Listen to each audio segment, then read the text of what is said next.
want people to get it. But here's the key in a shiur. You mustn't be shy. If you're not clear, you have to ask. It's quite hard speaking to on a screen because you're not sure if people are really, if I'm being clear or whatever. But if I'm not clear, just unmute yourself and ask. Okay. I want to begin with mentioning something from the parsha that's just gone through. The parsha that's just gone through starts off like this. Moses is speaking to the Jewish people. He's about to die, and he's speaking to the generation younger than him that are about to go into Israel. And he's telling them about what he went through being their leader in the last 40 years of the desert. And he says, after one of your sins, he says to him, and when I got to the border, knowing full well that because of you, God had decreed upon me that I can't go into Israel, I prayed to God. He prayed hundreds of times. I think he prayed 515 times. He prayed hundreds of times for God to allow him to go into Israel. Now, when we speak about going into Israel, every Jew, when they go to Israel, they feel a connection to the land. It's amazing, hey? I don't think an American, when he gets back on American soil, feels what a Jew does when he gets to Israel. There's a holiness. It's like our mother. We're just reuniting with it. Now, can you imagine Moses? His whole life was about going to Israel. Anyways, God had decreed upon him that he couldn't go into Israel. And he says, as I prayed to God at that time, and God answered me, he said, Ravloch, you have enough. In other words, there's a whole bunch of blessings waiting for you, but Ravloch, you have enough. Commentary in discussing it asks the following question. Is that the way for God to speak to Moses? Moses was the most dedicated servant to Hashem. Moses was the dedicated leader. He sacrificed his life for the Jewish people. And that's what God tells him, you have enough. So commentary in discussing it says, hold on a minute. Go back a few parshas before. And if you go back a few parshas before, you'll see there was an incident while the Jewish people were traveling in the desert, where 250 of them, they were Leviim, and they wanted to become Kohen Gadol. They wanted to become high priests. What does that mean? If you haven't learned what it means to be a Kohen and the spiritual connection you get with God for being a Kohen, so you don't really appreciate it. But these were people who were tzaddikim, and they understood the great benefit it is for their soul to become Kohanim or great Kohanim. So they come over to Moses, wrongly so. They come over to Moses and they say, Moses, we want to become Kohanim. And Moses says to them, Rav lochem, you have enough. You're already Levim, you have enough. And God said to Moses, because you took away somebody else's dream, I'm going to take away your dream. In other words, what did Moses do wrong before? The people who came to him and begged him that they wanted to become Kohanim, they were wrong to do it, but they had a dream, and Moses shouldn't have answered them like that. He shouldn't have taken away their dream. Now, why is that so important? Because in life, you have to have a dream. Mark Twain said, 20 years from now, we'll be more upset about the things that we didn't do than the things that we tried to do. And a person always has to be striving for more. In 1904, there were two physics professors, and they said an aeroplane would never fly. They said it was impossible to fly. They were professors of physics. 3 months later, the Wright brothers took an aeroplane into the sky. Let me tell you another story. In the late 50s, maybe early 60s, there was a kid who wasn't great at school. He didn't like school too much. He used to love to walk around with an 8mm camera. Remember those little 8mm cameras? He would love to walk around with an 8mm camera, taking movies all over the place. Anyways, he fell out of school. Anyways, his parents moved. He went back into high school. Eventually, he graduates. And it's one summer, and he visits the famous Universal Studios. Now, Universal Studios is unbelievable to go to. It's where they make all the movies, etc., etc. He goes there. There's a tour. And he loves movies. Anyways, he goes to Universal Studios, and he meets a guy by the name of Chuck Silverstein, who is a director. And this director takes a shine to this boy. He likes the boy. And they start talking, and he says, you know what, why don't you come again? Next day, it was summer, next day, this young boy is 18 at the time, goes in a suit and a tie, and he manipulates himself. He negotiates himself through the security, and he's there. A big machi is there. He's got a bit of chutzpah, and he hangs around with Chuck Silverstein, and he hangs around with producers and directors that entire summer. In fact, he even found an empty office, and with a bit of chutzpah, he put his name on it. Anyways, 10 years later, that man directed a movie called Jaws that grossed $480 million.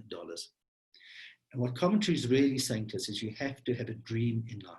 Now let's speak about that dream, because that's what Tanya is going to do. It's going to help us realize our dreams. We have to have different dreams.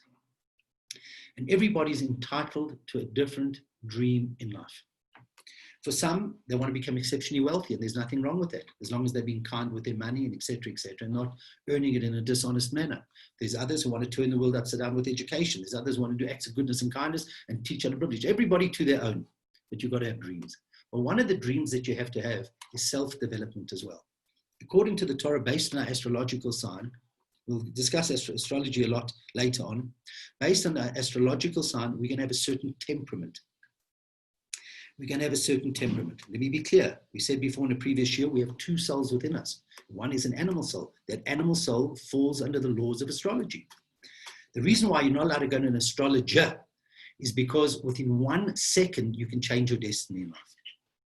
Anyways, so a person is born, if a person is born in poverty, one of the challenges that God's giving him is don't stay in poverty, get out of poverty, go earn a living and become rich. And there are many stories to illustrate that about people who haven't accepted their plight, and God has given them the ability, and they've worked hard, and the muzzle has been absolutely unbelievable. So one of the dreams that you have to have is not stay in poverty. Okay? Another dream that you have is character development. So a person could be born with anger, with lust, with depression, whatever it might be. You look in the mirror and that is you. You can change it. And a person has to know that you can change it. You can change any disposition you have. You have it because of your astrological sign. You have it because of the nurture, the way you were brought up and educated, and the people you're associated with. But it comes the day, the 14th of Menachem Av, in the year 5780, where God has forced us to be more at home and more reflective and introspective than ever before. Today is a very, very auspicious day. If you know the Jewish calendar well, on the 9th of Av, Tisha B'Av, a whole bunch of calamities took place. But on the 15th of Av, tonight, decrees are uplifted. And the Gemara says that there's no Yom Tov like Yom Kippur and the 15th of Av. What does it mean Yom Kippur is a Yom Tov? Yes, Yom Kippur is a Yom Tov. What is Yom Kippur? We always think of Yom Kippur as a day where we have to fast and supplication and begging. It's a day of absolute forgiveness. After the golden calf, God wanted to destroy the Jewish people. Moses prayed. Anyways, he goes up again on the mountain on Rosh Chodesh Elul, and he stays there until Yom Kippur, and he prays to God, and God gives him the second set of tablets on Yom Kippur. From that day on, Yom Kippur was known to be a day of forgiveness. That's what it says in the Torah. So what really happens in Yom Kippur is our souls enter into heaven. That's why we can't eat and drink. It's a day of affliction on a physical level, but on a spiritual level, it's the greatest day. It's like a wedding ceremony for a soul in God. So on Yom Kippur is this very holy day, a day where decrees are uplifted, a day where punishments are uplifted. Tonight, the 15th of Av, punishments are also uplifted. It's a day of decree, where decrees are uplifted. So there could be somebody's battling financially. It's particularly related to relationships, by the way. God forbid somebody hasn't yet found their match. God forbid somebody's having a battle in a relationship. This is the day where decrees are uplifted. This is the day when you look in the mirror and say, God, I'm going to resolve to better myself. I'm going to picture my dream. What do I want to achieve? What character, what do I want to fix up? So let me be clear. What happens if, am I being clear, by the way? Can you hear me, guys? Does it sound okay? Okay. What happens if somebody just complained? So what happens if I look in the mirror? What happens if I look in the mirror and I see in myself that I've got anger? So how do you fix it? So the Rambam writes very clearly, you know what you do to fix that anger? You just resolve, I'm not going to be angry. You bend yourself from one side to the other. No matter what happens to me, no matter what comes to me, I'm not going to be angry. Says eventually you'll get rid of anger. You can get rid of anything you want. So you have to have a dream. And the dream is I'm going to sort out what I have to sort out. But you don't want to have gone through life not addressing the things that you should have addressed. Okay? Good. With that in mind, I want to start the book again. So everybody go to the beginning of the book. We will go further. Everybody go to the beginning of the book. On this very special day where decrees are uplifted. And the book starts on page 33.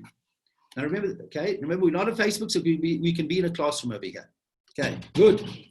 Tanya, we learned in an appendix to a Mishnah, the Soif Perigimel de Nida, at the end of this book called Nida, that Mashviyim Oisatihi Tsatik Va'alti Rosha, that before a person's born, while the kid is in the mother's stomach, the kid is a mature being, as we said before. The kid can see his entire life that's going to be rolled out ahead of him. He knows the whole Torah. Just before he's about to be born, the heavenly court come to him and say, promise us two things. Promise us you're going to be righteous and promise you're not going to be wicked. Another thing that teaching teaches us, that as you go through your journey in life, sometimes you're going to get to a level where the whole world thinks you're righteous. Look at yourself as wicked, right? That even if the world has it, that even if the whole world tells you you're a tzaddik, look at yourself as wicked. And we questioned that. But tzarich labin, we said it's necessary to understand that teaching. We learned that you must never look at yourself as wicked. Why should you never look at yourself as wicked? Because number one, it contradicts a Mishnah. And it contradicts a Mishnah. The Mishnah says, never look at yourself as wicked. And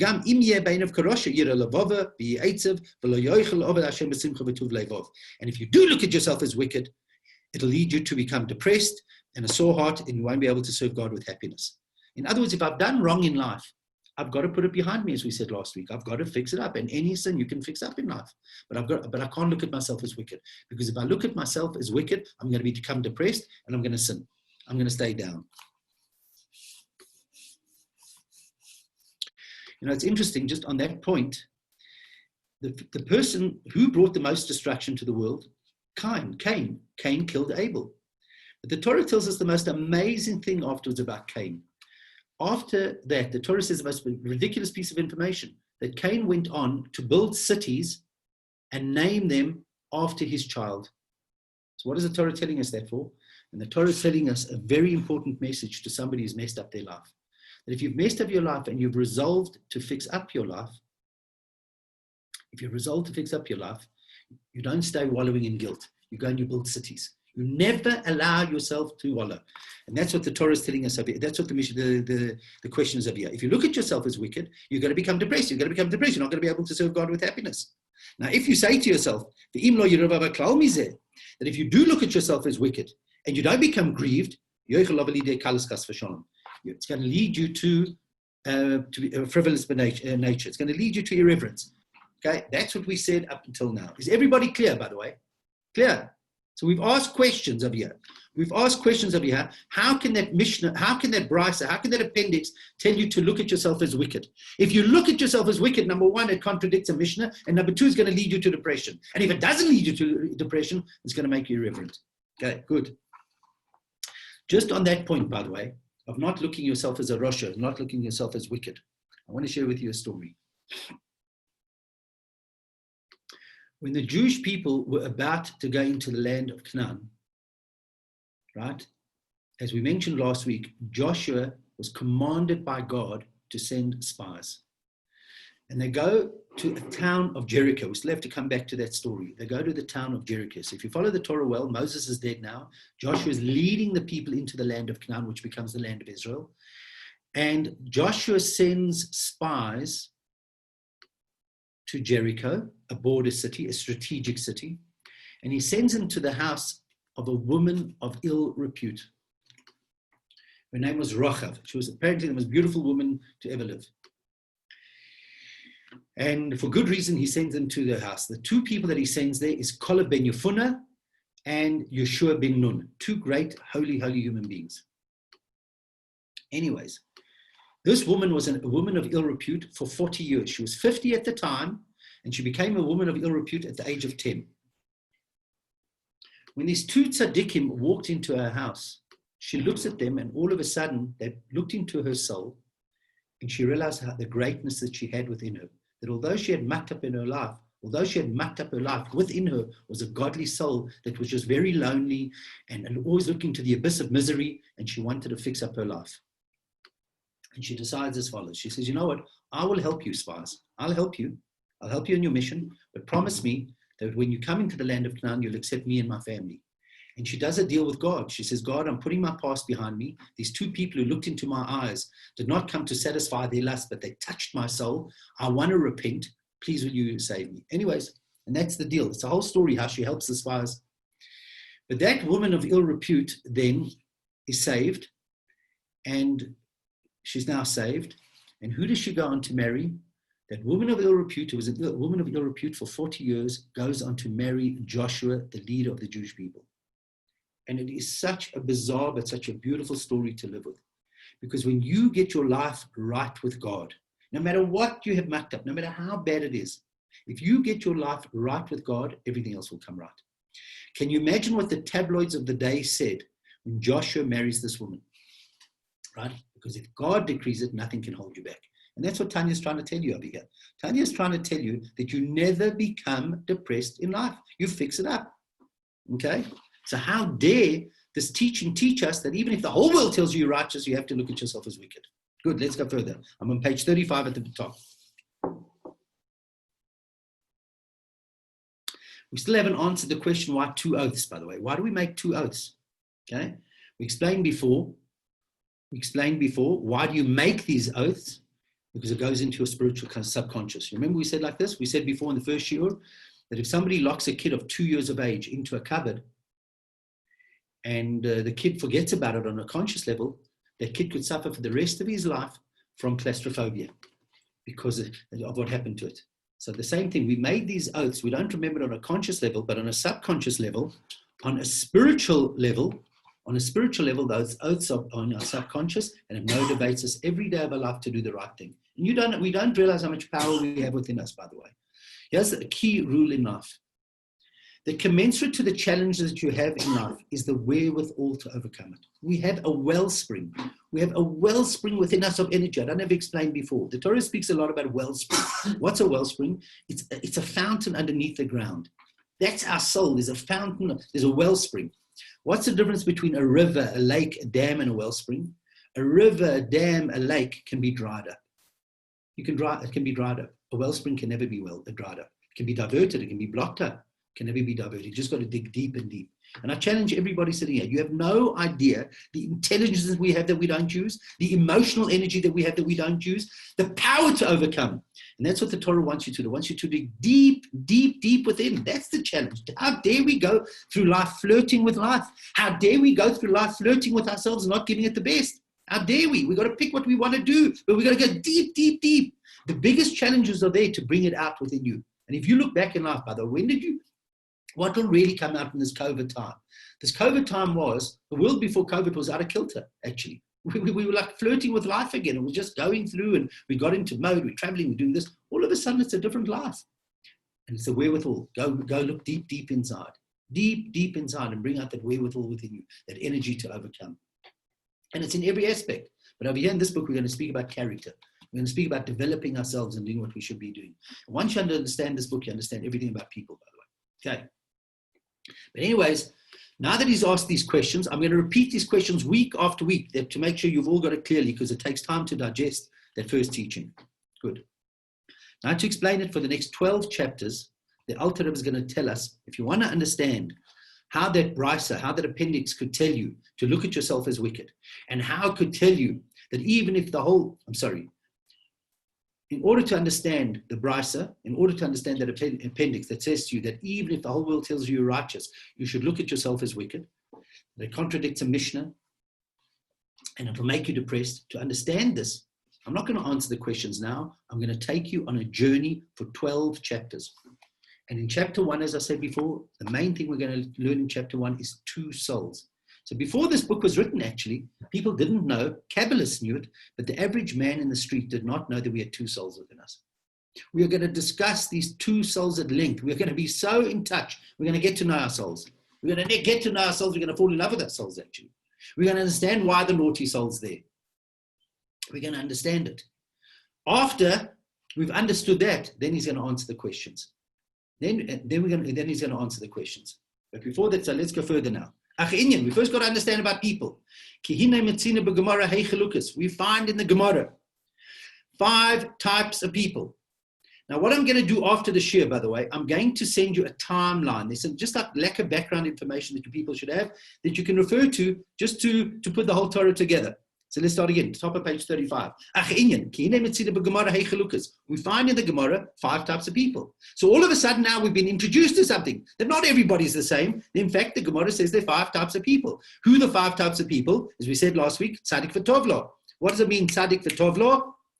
Right? I explained it last week as a Tsadik who prospers. Tsadik v'ralo, a Tsadik who suffers. A Rosh of a Tovlo, a Rosha, and it's good things to him, a Rosha who prospers, a Rosh of Varala, a bad person who prospers and a bad person who suffers, and a Bainani and a middleman. Now, we still need to discuss this at length. What does that mean? But all of a sudden now we know something we never knew before we started learning this book, and that there are 5 types of people. I want you to take away that today. Now, for those who know Hebrew, the word tov lo, there's 2 ways of spelling the word lo. It can either be with an aleph, which is not the way it's translated here. It's with a vav. It means good to him, bad to him. So when you read the words tzadik v'tov lo, the way we're reading it now, a tzadik v'tov lo means a tzadik and good things happen to him. A tzadik v'ra lo, a tzadik and bad things happen to him. A rosh v'tov lo, a rosh and good things happen to him. A rosh v'ra lo, a rosh and bad things happen to him. And a middle person. We haven't really explained what it means. Upirsha b'gemara, the Gemara explains, a tzadik v'tov lo, what is a tzadik v'tov lo? Is a tzadik v'gomor. Why does a tzadik prosper? Because he's complete, whatever that means. Tzadik varalo, why does a tzadik suffer? Because he's incomplete. But now, like in every single thing else, like in every other aspect of the Torah is taught on layers. There's always different levels of learning things. There's a book called Raya Mehemna, on the top of page 36. Raya Mehemna, there's a book called Raya Mehemna. Now, Raya Mehemna was actually written by Moses. Now, people aren't aware of that, by the way. Moses wrote a few books. Adam wrote books. Noah wrote books. Noah's son wrote books. The book Raya Mehemna teaches the Torah on a deeper level. So in the book Raya Mehemna that was originally written by Moses, that found its way into the books of Kabbalah, the books of mysticism, Parshas Mishpotim, in the section called Mishpotim, explains as follows. Tzadik varalo shahara sheba kofif l'toiv below.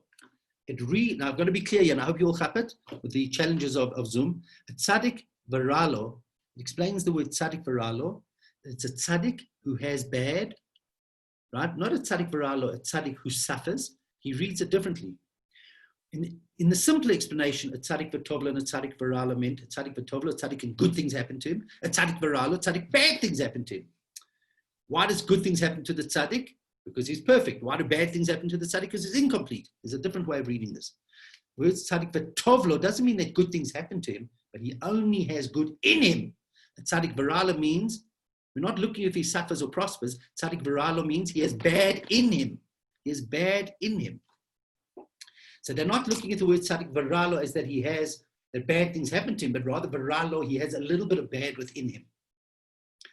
If he has bad within him, why is he a tzadik? Because that bad is subservient to the good. Let me clarify what that means.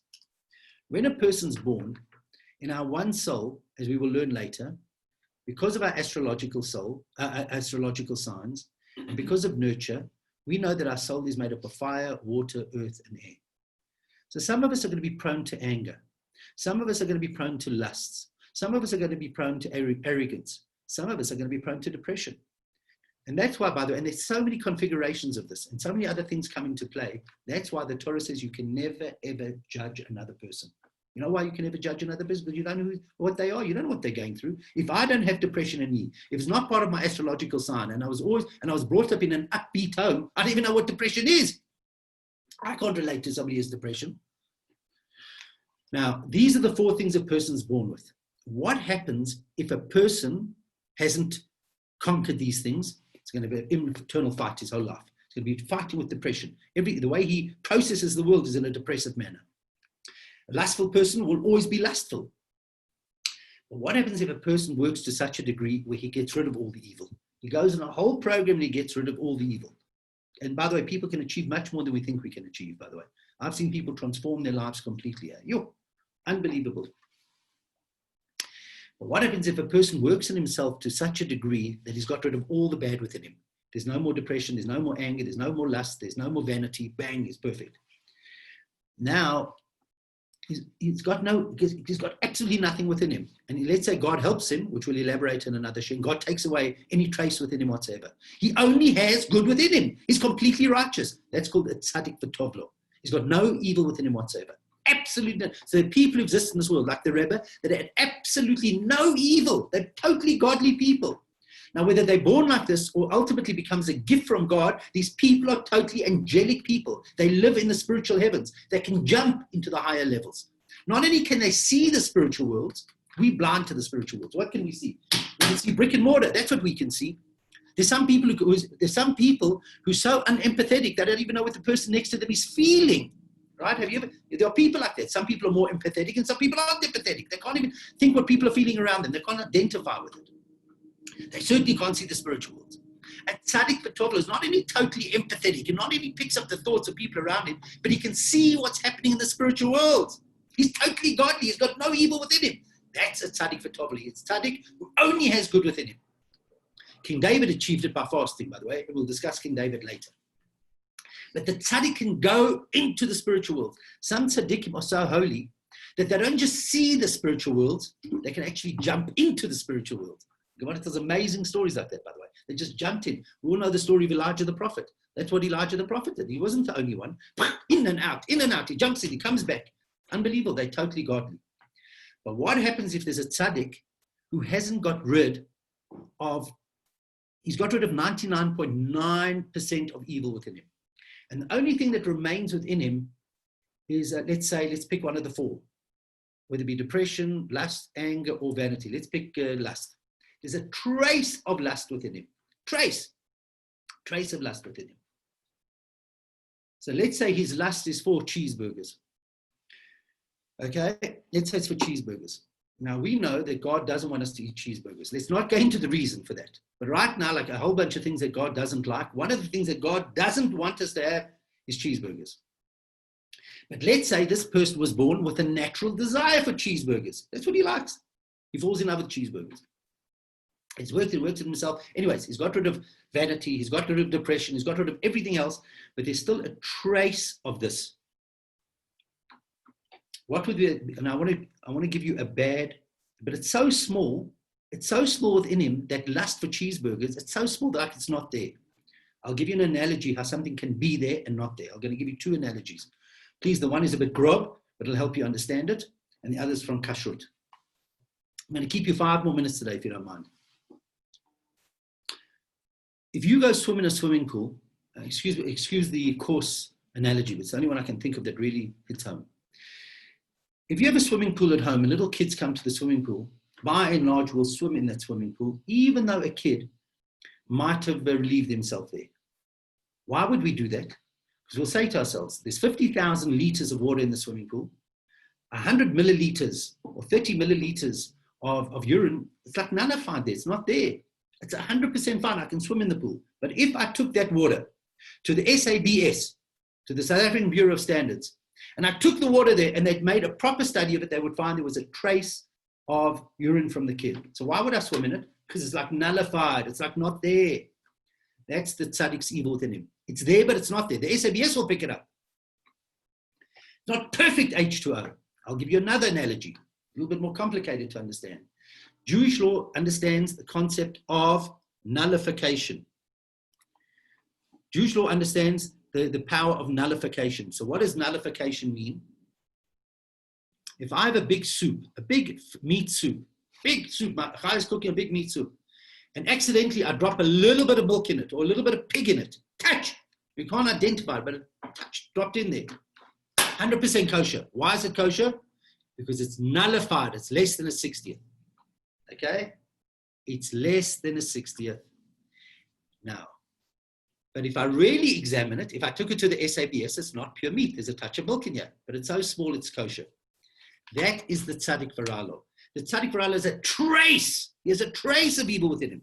So where would you see the difference between the Tzadik V'tovlo and the Tzadik Varalo? Where would you see the difference between the Tzadik who has only good within him and the Tzadik who has a touch of bad left within him? The Tzadik Varalo, the Tzadik who has a little bit of bad within him, has no desire for cheeseburgers.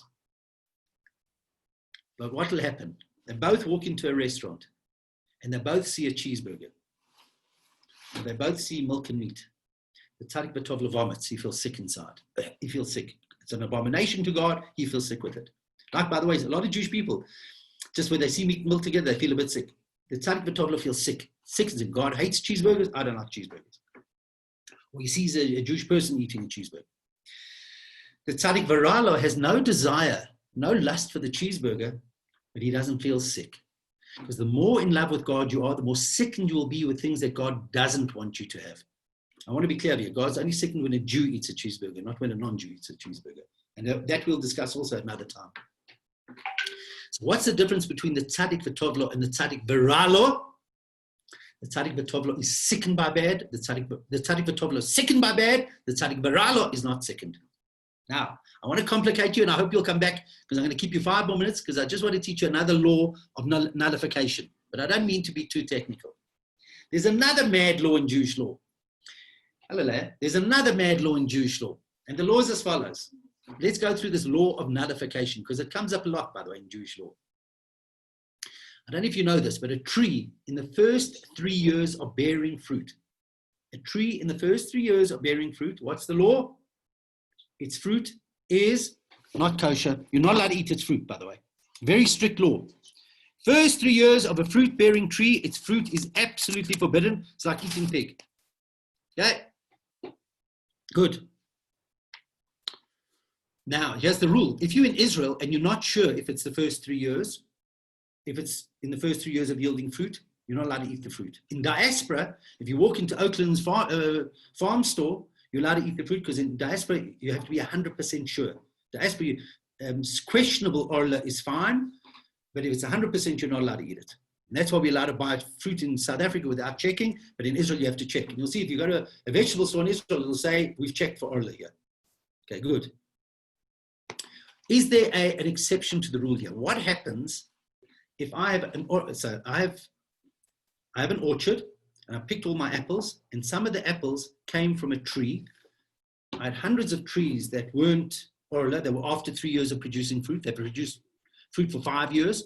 And then I have another tree that's within the first 3 years. I take an apple off there, and it becomes mixed up with all the other apples. Can I ever eat those other apples? So I'm sitting here with 100 apples. I know that one is not kosher. I know that one is from the first 3 years. The Torah says, if there's 100 apples there, you're not allowed to eat all of them. You have to give them away. Bang, they're treif. What is it there? 200? 200 apples, it's fine.